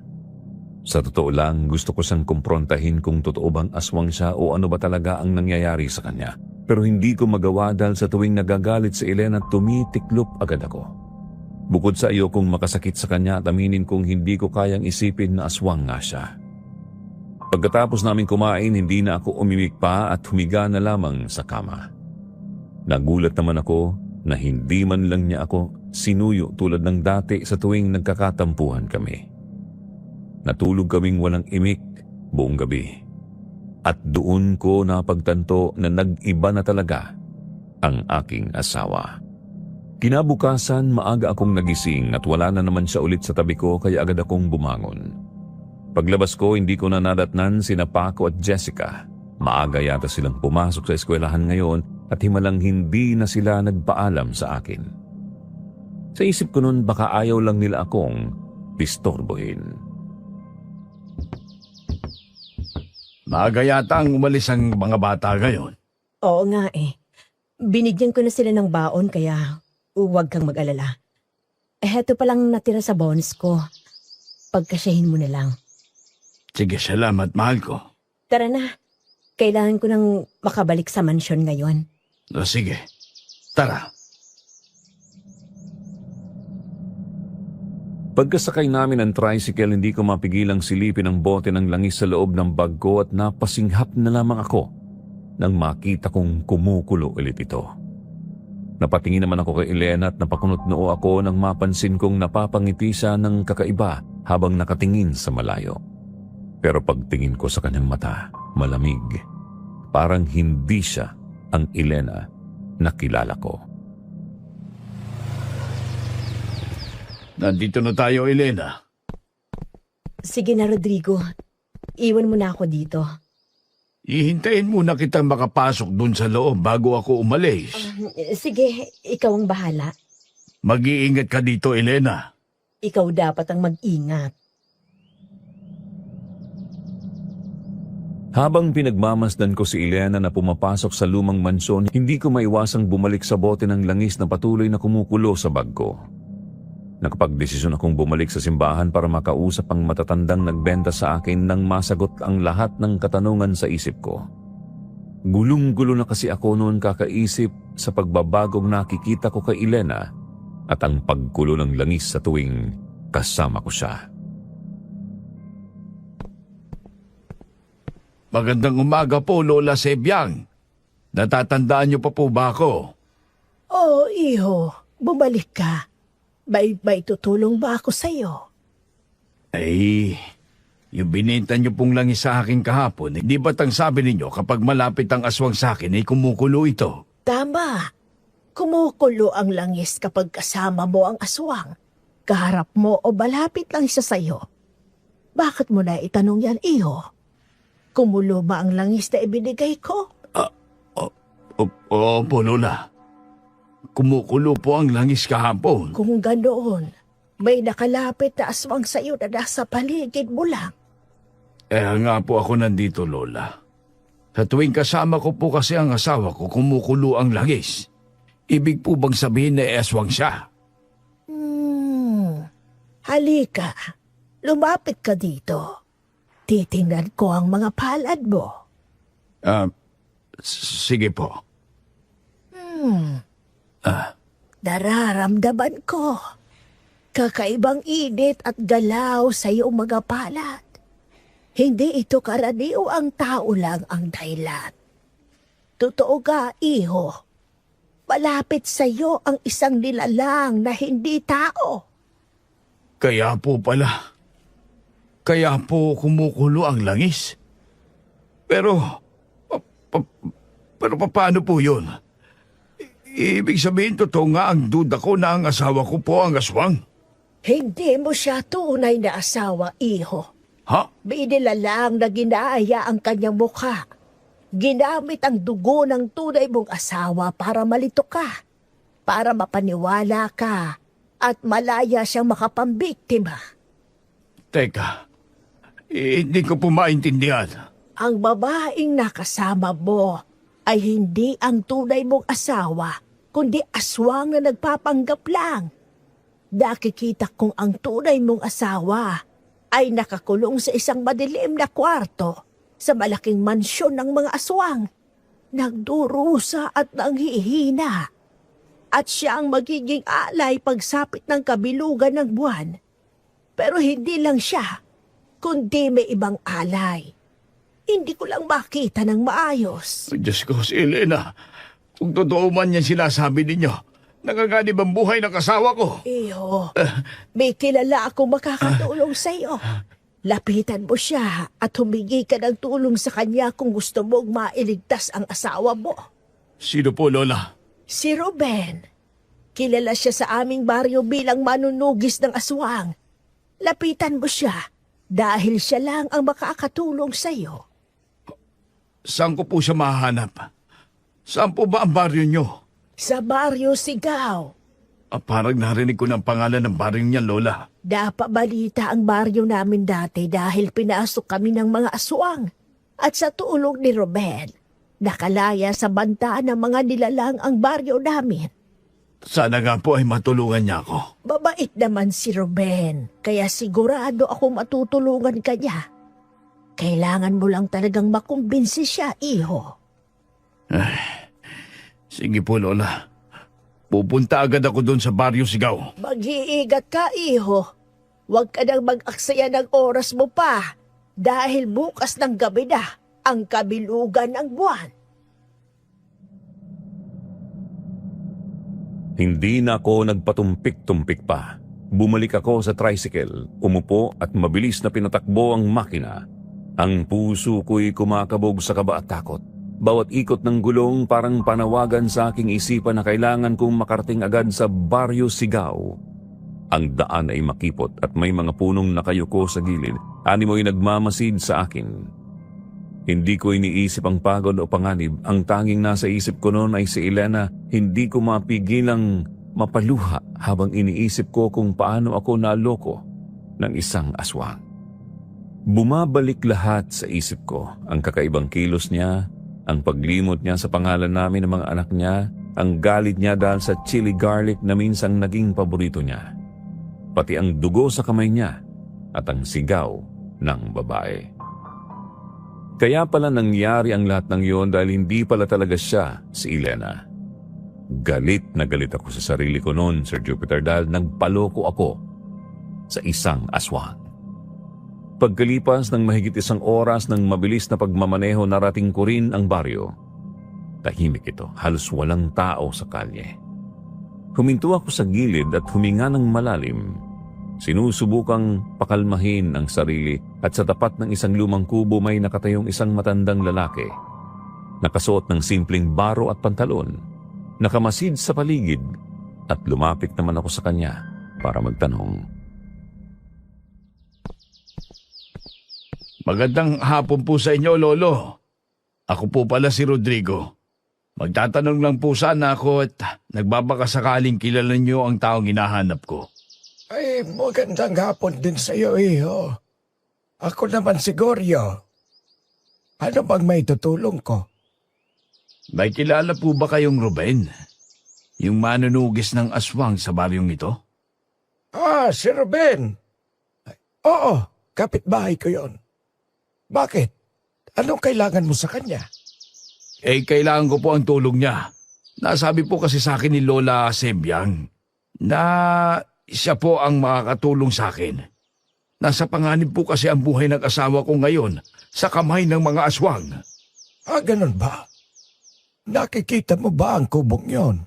Oh, Yan ang bahay niya. ay, maraming salamat po, Lolo. Wala nga naman. Kumato ka lamang sa pintuan at siguradong pagbubuksan ka niya. Sabihin mo lang nakakilala mo si Sebyang para pagkatiwalaan ka niya. Hindi kasi yan basta-basta nagtitiwala sa mga dayong tulad mo, iho. Sige po, Lo. Dahan-dahan akong naglakad patungo sa kubo ni Ruben. Halos tumigil ang tibok ng puso ko nang marating ko ang pintuan. Maingat akong kumatok at huminga ng malalim. Ilang sandali ang lumipas bago may narinig akong mabigat na hakbang at unti-unting bumukas ang pinto. Sino ka? Anong ginagawa mo rito sa bahay ko? Magandang hapon po, sir. Ako po si Rodrigo. Rodrigo? Hindi kita kilala. Bakit ka nandito? Kilala niyo po si Lola Sebyag, di ba?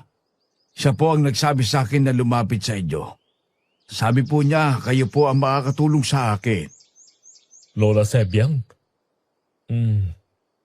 Sige, pumasok ka. Pero kaklaruhin ko lang Hindi ako basta-basta nagtitiwala sa mga tayo. Sige po, naiintindihan ko po, sir. Pwede ba wag mo akong tinatawag na sir? At wag kang mag-opo. Halata naman magkaedad lang tayo Ruben na lang. Sige, Ruben. Pumasok ako sa loob ng kubo. Simple lang ang paligid, ngunit ramdam ko agad ang kakaibang presensya. May mga lumang libro, halamang gamot, buntot ng pagi, mga kwintas na nakasabit sa pader, at mga armas na malinaw na gamit sa pakikipaglaban sa mga aswang. Opo ka muna. Ngayon, sabihin mo ng direkta. Bakit ka nandito, Rodrigo? Ruben, kailangan ko ng tulong mo para mailigtas ang asawa ko sa kamay ng mga aswang. Ang buong akala ko si Elena ang nakasama namin sa bahay. Pero nang malaman kong yung aswang pala ang nagpapanggap na si Elena, At ngayon ay nanganganib ang buhay ng asawa ko. Ang sabi ni Lola Sebyang ikinulong daw siya sa madilim na kwarto doon na nagdurusa. Siya daw ang gagawing alay ng mga aswang bukas sa kabilugan ng buwan. Kaya't kailangan ko siyang mailigtas bago pa man maging huli ang lahat. Kaya nakikiusap ako, tulungan mo ako. Magkano bang may aalok mo sa akin? Maiaalok? Ruben, pasensya ka na pero wala akong kapera-pera ngayon. Ikaw naman, no? Masyado kang seryoso. Huwag ka mag-alala. Hindi ko kailangan ng pera. Pero tutulungan kita para mailigtas ang asawa mo. Salamat, Ruben. Maraming salamat. Ngayon kailangan nating maganda at mag-isip ng plano. Ano bang kailangan natin gawin? Paano natin maililigtas si Elena? Kumalma ka, Rodrigo. Hindi basta-basta yung iniisip mo. Hindi natin alam kung anong klase mga aswang makakalaban natin. Kaya dapat maging matalino tayo sa paggawa ng plano. Sige, Ruben. Ikaw ang bahala. Basta ba't hindi mapapahamak ang asawa ko? Sandali. Ihahanda ko lang ang mga armas na gagamitin natin. Tumango ako kahit ramdam ko ang kaba sa dibdib ko. Habang nagbukas siya ng imbaka ng armas at kagamitan, ramdam ko ang determinasyon. Handa na akong lumaban para sa pamilya ko at sa isip ko noon desperado na akong gawin ang lahat. Mailigtas lang si Elena. Heto na, Rodrigo. Ang mga gagamitin nating armas. Ang kwintas ng San Benito, buntot ng pagi, at baril na may balang gawa sa mutya ng kidlat. Mutya na kignat.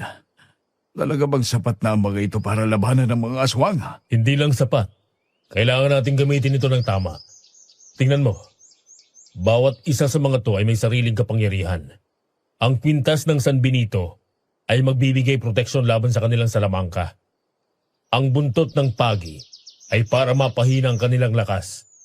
Kapag dumikit ito sa balat nila, para silang masusunog sa sakit at manghihina. At ang baril nito, kaya nitong patayin ng aswang pag tumama ito sa dibdib ng nilalang. Sige. Handa na ako, Ruben. Magkamatayan at mailigtas ko lang si Elena. Kailangan natin makapasok sa mansyon ng tahimik. Kaya kailangan maging maingat tayo sa mga kilos natin. Dahil isang pagkakamali lang, pwedeng madamay ang asawa mo. Tumango si Ruben habang maingat na inilalagay sa isang lumang bag ang mga armas. Tahimik ang loob ng kubo, ngunit ramdam ko ang bigat ng sitwasyon.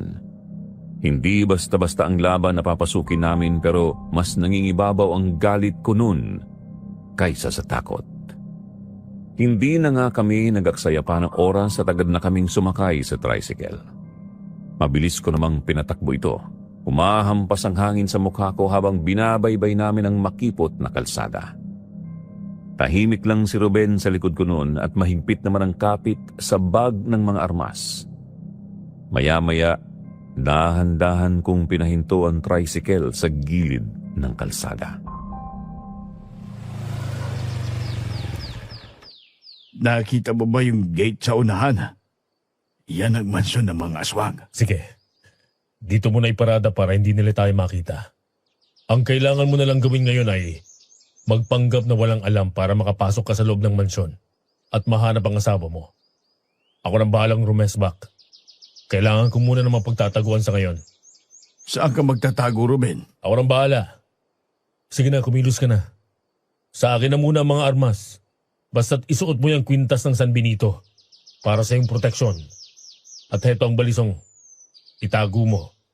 Para kung sakali mang mahuli ka nila, may panlaban ka.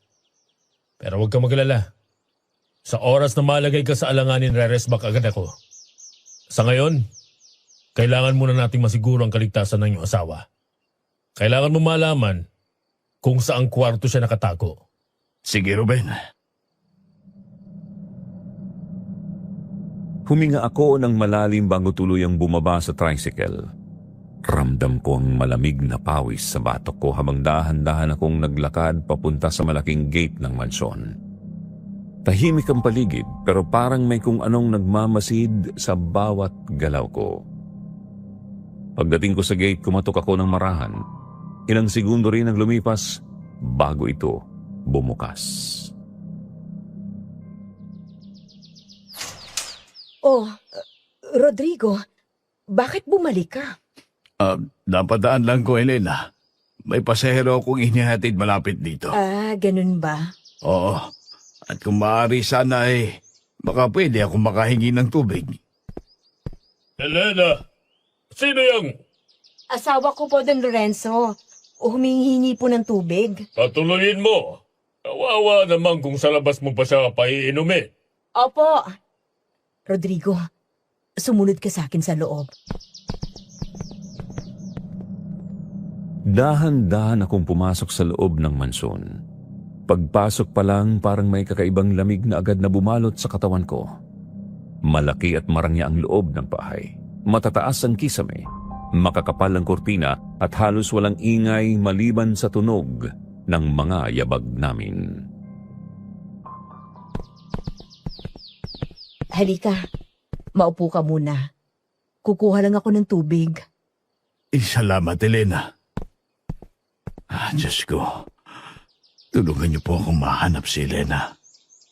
Sa laki ng mansyon na ito, mahihirapan akong hanapin siya.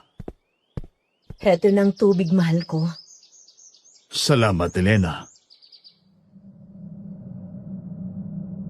Pagkainom ko ng tubig noon, nakaramdam ako ng kakaibang panghihina. Para bang may malamig na kamay na dahan-dahang pumipisil sa buong katawan ko. Nanlamig ang mga daliri ko at nagsimulang manginig ang tuhod ko. Hindi ko na natapos ang sasabihin ko nang biglang nagdilim ang paningin ko. Umikot ang paligid na parang hinihigop ako ng isang malalim na balon. Pagkatapos noon, wala na akong maalala. Hindi ko alam kung gaano katagal akong nawalan ng malay. Ngunit nagising na lamang ako sa isang madilim na kwarto. Mabigat pa rin ang ulo ko at parang pinupukpok ang sintido ko sa sakit. Unti-unti kong iminulat ang mga mata ko. Nang malinaw na ang paningin ko, napansin kong nakahiga ako sa sahig na gawa sa malamig na semento. Mabaho ang hangin sa paligid. Parang amoy lumang dugo at amag. At doon ko narinig ang isang pamilyar na mga boses at iyak na tumatagos sa puso ko.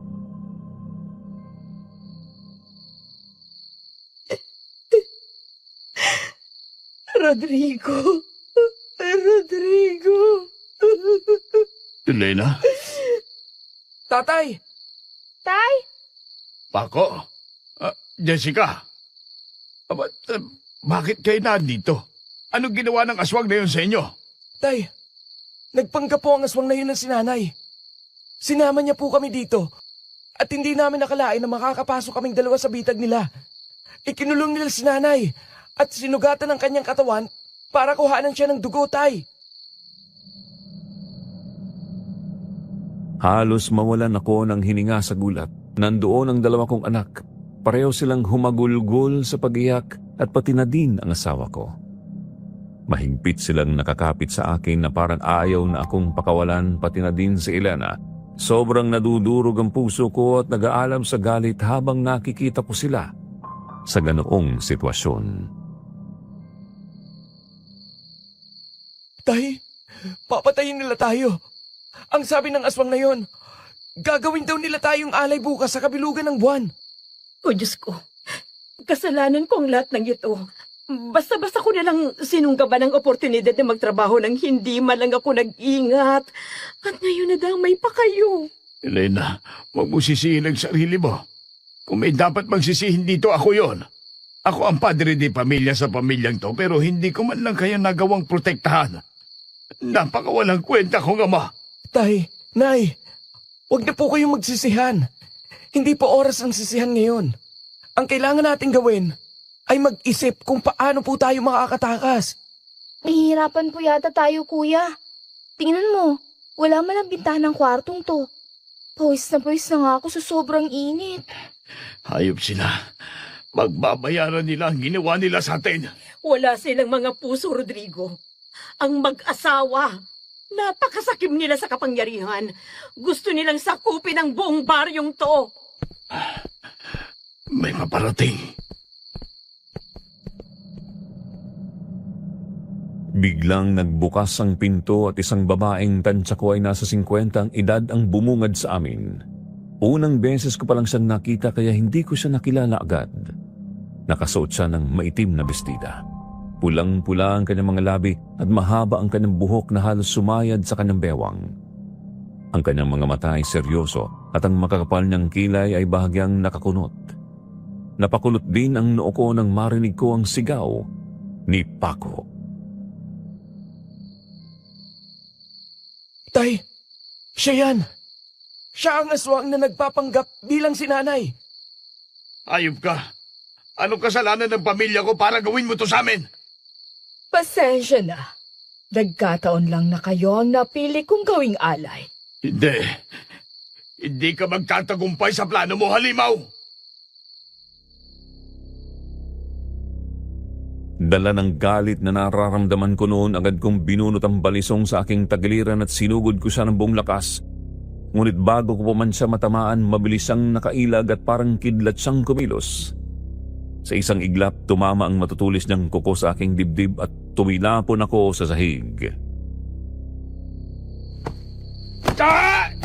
Rodrigo! Tay!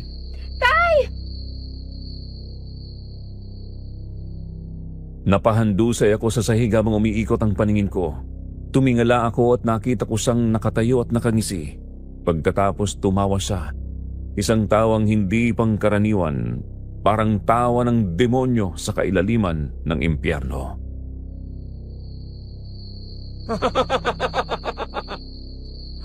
Mahina. Napakahina mo, Rodrigo. Ikaw ba ang inaasahan nilang magliligtas sa kanila? Ano ka ngayon? Hangal! Hayop ka talagang halimaw ka! Ang problema kasi sa'yo, Rodrigo, hinayaan ka na ngang mabuhay. Ikaw itong kusang lumalapit sa akin. Kaya napagdesisyonan ko tuloy na ubusin ang buong pamilya nyo. Magkakamatayan muna tayo bago mo magawa yun! Sumugod ako ulit dala ang balisong, ngunit mabilis talaga siya at sa isang kisap mata gumalaw naman siya na parang anino sa dilim. Bago ko pa siya tuluyang matamaan, dumapo na naman ang matutulis niyang kuko sa aking braso. Rodrigo, tama na! Sugatan ka na! Walang yaka! Huwag mo saktan ang tatay ko! Paco, anak! Mabuja, sumusobra ka na talaga! Demonyo! Ganyan ba ang tapang ng isang ama? Tingnan mo ang sarili mo. Lampa at mahina ka. Hindi ako lampa! Heto ang sayo! Muli akong sumugod, ngunit muli rin siyang nakailag. Sa pagkakataong iyon, halos hindi ko na nakita ang galaw niya. Bigla na lamang siyang nasa harapan ko at naramdaman ko ang malamig niyang hininga sa aking mukha. Alam mo ba kung gaano kadaling baliin ang leeg mo ngayon? Sige, hawakan mo! Sakalin mo ako! Patayin mo ako!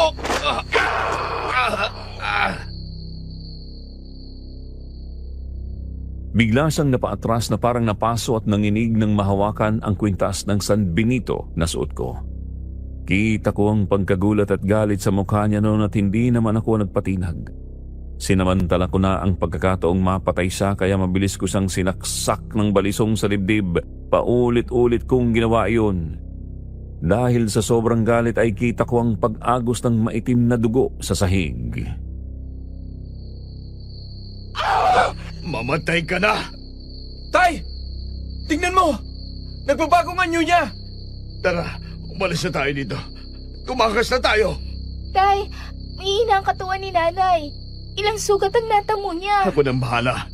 Kumuha kayo ng pwede ninyong ipanlaban dyan. Kahit pamanong kahoy para maprotektahan ang sarili ninyo. Diyos ko, naging tambuhalang aso si Doña Carmen! Takbo! Tumakbo na kayo, Paco! Hindi. Bakit hindi tumalam sa kanya ang saksak ko? Oh, Diyos ko, tulungan niyo kami! Ruben, nasaan ka na? Tulungan mo kami! Ruben! Pasensya na kung natagalan. Isang grupo din ng aswang ang nakasagupa ko sa labas. Kasama ang pinuno nila. Napatay ko na. Yang halimaw na yan na lang ang natira. Etong bundot pagi. Resbakan mo, iho! Opo! Etong sa'yo! Halimaw! Ah! Pagkakuha ni Paco sa ibinigay na buntot ng pagi ni Ruben, agad niyang hinampas ang halimaw habang ako naman ay pababa na ng hagdanan noon habang buhat-buhat si Elena na sugatan. Kita ko naman kung paano humandusay ang halimaw at nawalan ng buhay. Pero hindi ako tumigil noon sa pagtakbo hanggang sa makalabas kami ng mansyon. Nanlaki naman ang mga mata ko nang makita ang mga patay na bangkay ng aswang. Huwag kang tumigil sa pagtakbo, Jessica. Malapit na tayo sa tricycle. Paano po si Kuya, Tay? Babalikan ko siya doon. Ihahatid ko lang ang nanay mo. O Diyos ko, Elena. Ano bang nangyari sa iyo, mahal? Patawarin mo ako. Nang maipasok ko sa tricycle si Elena, nakita ko naman sa unahan si Paco at Ruben na tumatakbo papalapit sa amin. Halos mawalan na ako ng lakas sa pagod at sakit ng aking mga sugat, ngunit nang maramdaman ko ang mahigpit na yakap ni Paco, parang nabawasan kahit papaano ang bigat ng lahat. Tay! Ayos lang po ba kayo? Ayos lang ako. Ikaw, anak. Napatay na po namin siya. Wala na si Doña Carmen. Pero hindi pa rin tayo dapat magpabaya. Baka marami pa sa mga alipores niyang aswang na nagtatago sa paligid. Rodrigo, Elena, huwag ka muna magsalita. Magpahinga ka muna. hindi. Makinig ka. Kailangan na nating umalis sa lugar na ito. Oo, mahal. Haalis na tayo. Sige na, sumakay na kayo. Agad kaming umalis sa lugar na yon. Habang umaandar ang tricycle sa madilim na kalsada, tanging ang mahinang pag-ungol ni Elena at ang paghingal naming lahat ang maririnig sa loob. Hindi pa rin humuhupa ang kaba sa dibdib ko, ngunit mas nangingibabaw ang pag-aalala ko para sa aking asawa. Tay, malayo pa po bang bahay? Malapit na, anak. Konting tiis pa. Kumapit ka lang, Nay. Malalampasan din natin to. Jessica, Nanay, nandito lang po ako. huwag kang matakot. Ligtas na tayo. Nandito na tayo. Paco, ako na magbubuhat sa nanay mo. Buksan mo ang pinto. Opo, Tay. Dahan-dahan naming pinasok si Elena sa loob ng bahay at inihiga sa lumang kama sa sala. Halata sa mukha niya ang matinding pagod at sakit mula sa kanyang mga sugat. Nanay, sandali lang po.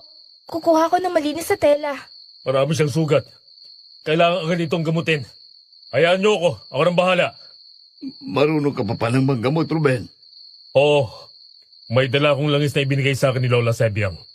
Ginagamit ko to sa tuwing nasusugatan ako sa pakikipaglaban sa mga aswang. Iba talaga ang nagagawa ng mga langis na ibinebenta ni Lola Sebyag.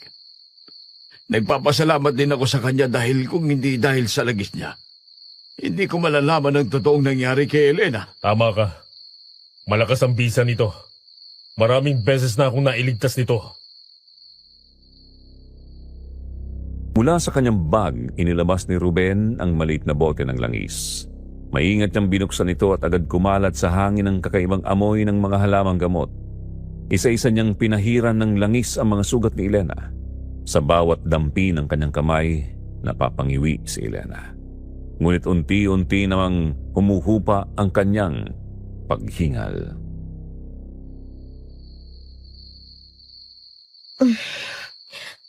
Parang gumagaan ang pakiramdam ko.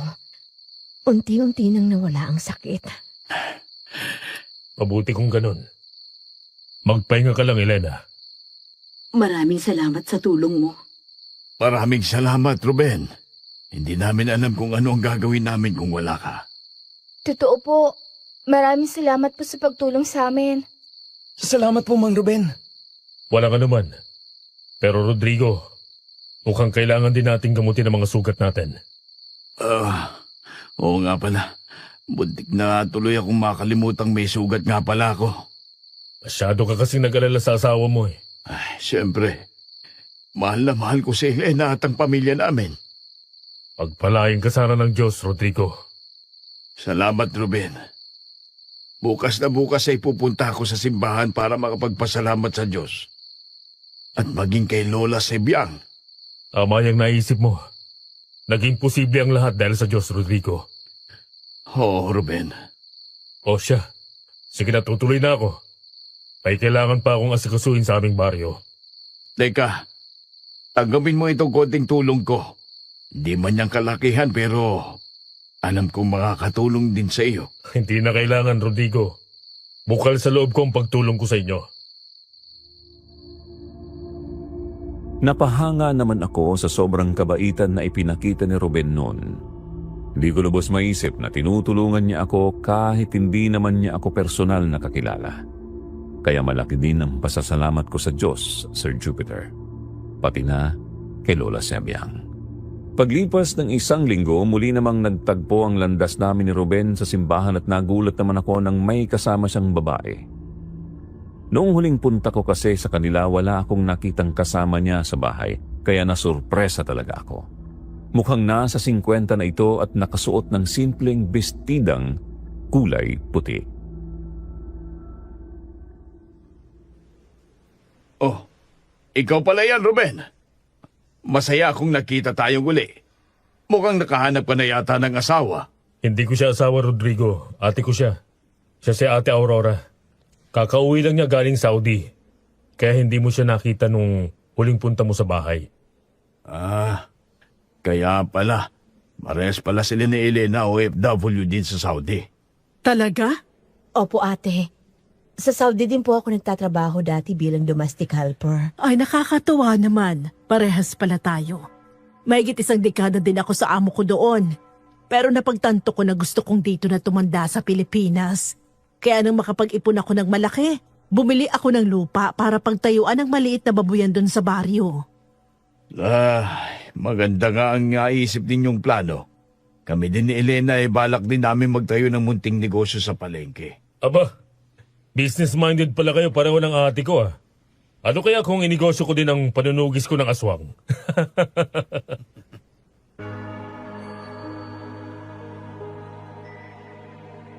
Natawa na lamang kami sa biro ni Ruben at gumaan talaga ang loob ko sa mga oras na yon.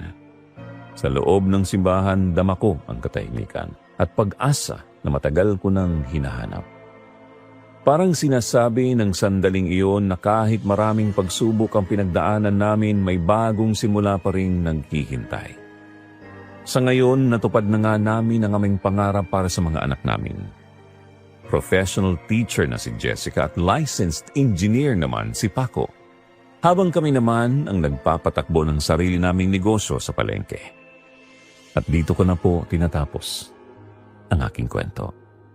Maraming salamat po.